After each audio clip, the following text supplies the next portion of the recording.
Last year we worked on a building site in Malawi for 9 months, constructing classrooms, teacher houses, laboratories. Now we have a living, breathing school.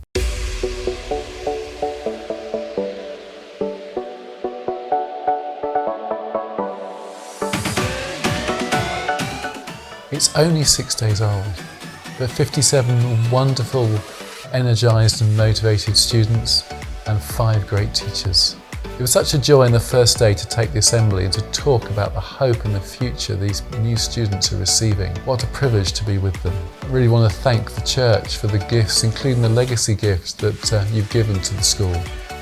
They've made such a difference, and I hope this video enables you to see the impact your gifts have made.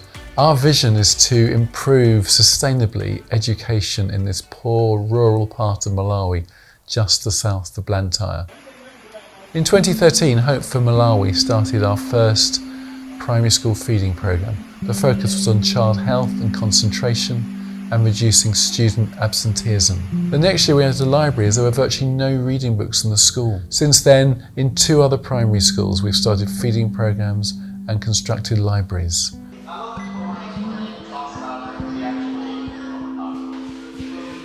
We are delighted that almost all the students who have been selected to Hope have attended during their first week and are really enjoying learning.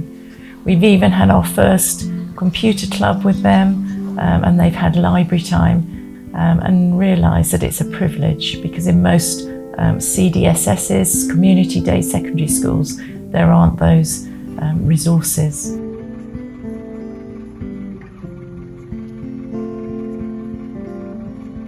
Going forward, there are many challenges. Most of the students come from really poor families where education is not a priority. Many parents themselves won't be able to read or write and don't see education as important. So working with parents will be a priority so that they allow their children to come to school.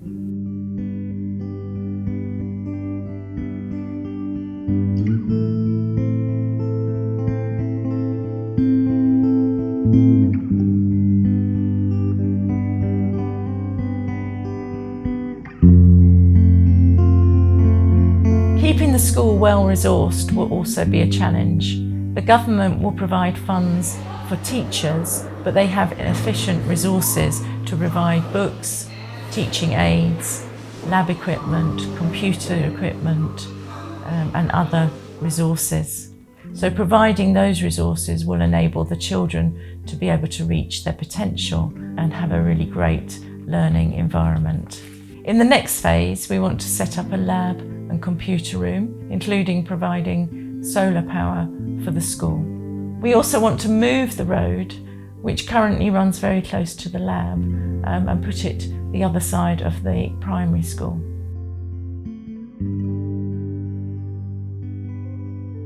One question that Martin asked us was, what has God taught to you on the journey so far? I mean, we cannot underestimate the power of prayer. The people who are supporting us in prayer, you make such a difference. We see things changing on the ground here because of your prayers. That is so important. Another thing I've really been challenged by is time and time again, you talk to people and you get their buy-in to doing something, and then you find it doesn't happen. And the reason it doesn't happen is because it goes against their culture. And that's been challenging me about, where do I not follow God because of my culture? Where am I allowing my culture to be more important than my faith in Christ? And thirdly, God has taught us about finding and working with people of peace. Certain people have come alongside us last year when we were in Malawi and supported us and prayed with us and encouraged us. The local ward councillor, who is a real joy and a real encourager and is constantly engaging the community to help them work with us so that the school is built and thrives. Someone once said to me that God always provides what's necessary to achieve his purposes, to achieve his vision.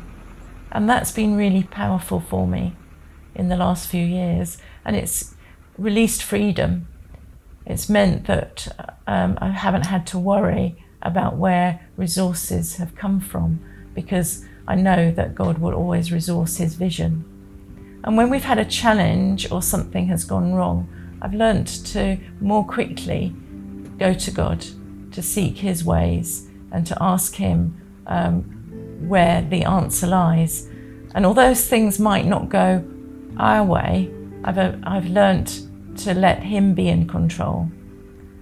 I know for one thing that even though He doesn't provide always what I think's necessary, He always provides grace. So how can we continue to partner together to enable this school to thrive? Well, one of the things that we've been talking about is how poor these families are and the students' challenges of coming to school. So one thing we'd love is for each child to be sponsored.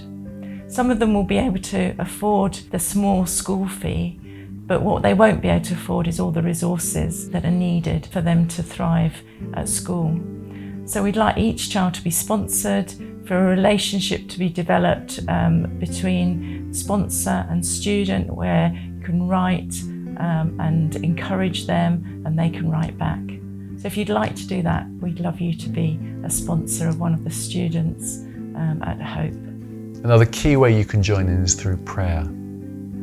Please pray that the gospel and education thrive in the school.